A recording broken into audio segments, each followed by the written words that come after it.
Malam itu, aku duduk sendirian di kamar. Lampu sengaja kupadamkan.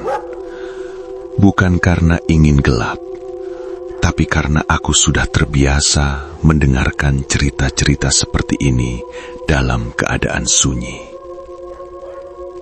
Ada banyak versi tentang tanda-tanda kehadiran makhluk halus yang beredar dari mulut ke mulut.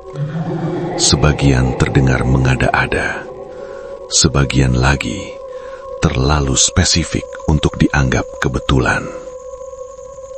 Tapi apa yang akan kuceritakan malam ini bukan hasil membaca buku, bukan pula cerita orang lain. Ini adalah kumpulan pengalaman yang pernah kualami sendiri atau kulihat langsung dampaknya. Dan anehnya, tanda-tanda itu selalu datang lebih dulu, seolah sesuatu ingin memberi peringatan. Tanda pertama, bau. Banyak orang mengira kehadiran makhluk halus selalu ditandai dengan penampakan. Padahal yang paling sering justru bau. Aku pernah berada di sebuah rumah kosong, tengah malam, sendirian. Tiba-tiba tercium bau busuk. Bukan bau sampah, bukan bau bangkai tikus. Baunya lebih berat, lebih pekat, dan terasa hidup. Tidak ada apapun di ruangan itu, tapi bau itu semakin lama semakin kuat, seperti mengelilingi tubuhku. Orang-orang tua sering bilang, bau bangkai adalah pertanda makhluk yang wujudnya tidak menyerupai manusia, genderuwo atau makhluk yang lebih menyerupai binatang. Tapi ada bau lain yang jauh lebih mengecoh. Bau wangi.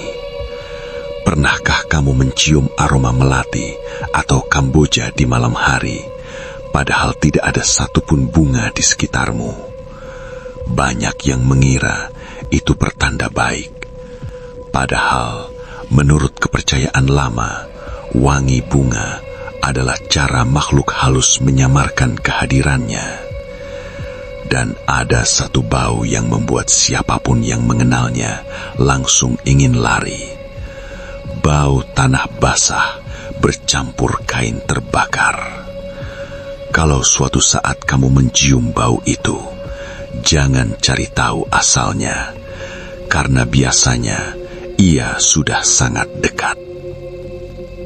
Tanda kedua, suara. Makhluk halus jarang datang dengan diam. Mereka sering memberi sinyal lewat suara. Suatu malam, di rumah lama keluargaku, terdengar suara entok. Padahal kami tinggal di tengah kota. Tidak ada sawah, tidak ada kandang. Suaranya terdengar jauh, samar, tapi berulang. Orang-orang tua di kampung dulu selalu bilang, kalau suara entok terdengar jauh, berarti makhluknya dekat. Dan malam itu, suara itu terasa berputar-putar di sekitar rumah. Tapi suara yang paling membuat nyali runtuh bukan itu. Suara bayi menangis. Bukan tangisan biasa. Tangisannya datar, panjang, dan terdengar seperti berasal dari satu titik yang sama, tanpa bergerak. Aku pernah mendengarnya tepat pukul 2 dini hari. Aku berdiri di depan jendela, memastikan tidak ada bayi di rumah tetangga. Dan saat aku menutup jendela, tangisannya berpindah ke belakang pintu kamarku. Banyak yang percaya suara itu milik Wewek Gombel, dan suara bayi itu bukan bayi sungguhan. Tanda ketiga, perubahan suhu. Tanda ini sering diabaikan, padahal paling jujur. Tubuh manusia punya alarm alami. Pernahkah kamu duduk di ruangan biasa saja, lalu tiba-tiba hawa dingin menyentuh tengkuk? atau ruangan mendadak panas membuat nafas terasa berat. Kalau perubahan itu terjadi tiba-tiba, tanpa alasan logis, dan diikuti rasa merinding, itu bukan sugesti. Merinding adalah reaksi alami tubuh saat ada sesuatu yang tidak seharusnya berada di dekat kita. Aku pernah masuk ke satu kamar di rumah kosong. Begitu melangkah masuk, seluruh tubuhku merinding. Tidak ada apapun di sana, kosong, tapi rasanya seperti sedang diawasi dari setiap sudut. Aku keluar, dan beberapa hari kemudian aku tahu kamar itu adalah tempat seseorang mengakhiri hidupnya. Tanda keempat, benda-benda bergerak sendiri. Kalau tanda-tanda sebelumnya masih bisa diabaikan, yang ini tidak. Pintu yang menutup sendiri, barang jatuh tanpa sebab, atau ketukan pelan yang tidak pernah menemukan tangan. Ini adalah tanda energi yang kuat. Dalam dunia mistis, fenomena ini dikenal sebagai poltergeist, dan makhluk yang mampu melakukannya jarang bersifat pasif. Aku pernah melihat lemari bergeser sendiri, perlahan tapi jelas. Dan saat itu terjadi, semua orang di ruangan itu sepakat untuk pergi.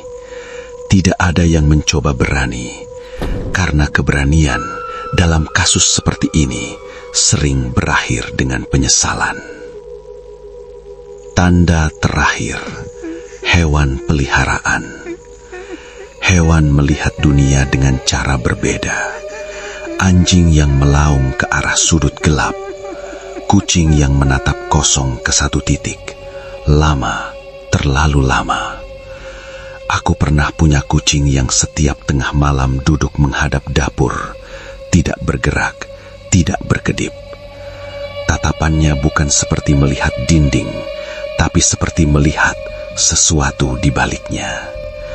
Belakangan baru aku tahu, rumah itu dulunya berdiri di atas bekas tanah pemakaman lama, dan dapur itu tepat di jalur masuknya. Gangguan semakin sering, dan akhirnya rumah itu aku tinggalkan. Penutup. Tanda-tanda ini tidak selalu berarti sesuatu akan menampakkan diri. Kadang mereka hanya ingin kita pergi. Dan saran terbaik yang bisa kuberikan cuma satu. Kalau kamu merasakannya, jangan lawan, jangan penasaran. Karena yang tidak terlihat tidak selalu tidak berbahaya.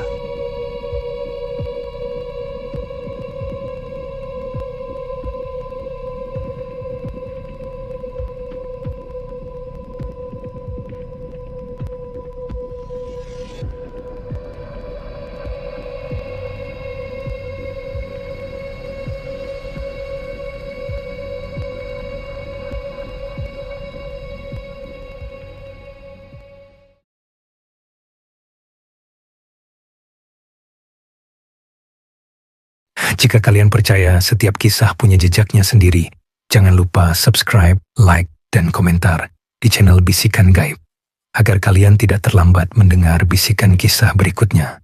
Dan jika kalian punya pengalaman seram yang pernah terjadi, tuliskan di kolom komentar. Siapa tahu, kisahmu yang selanjutnya akan kami bacakan.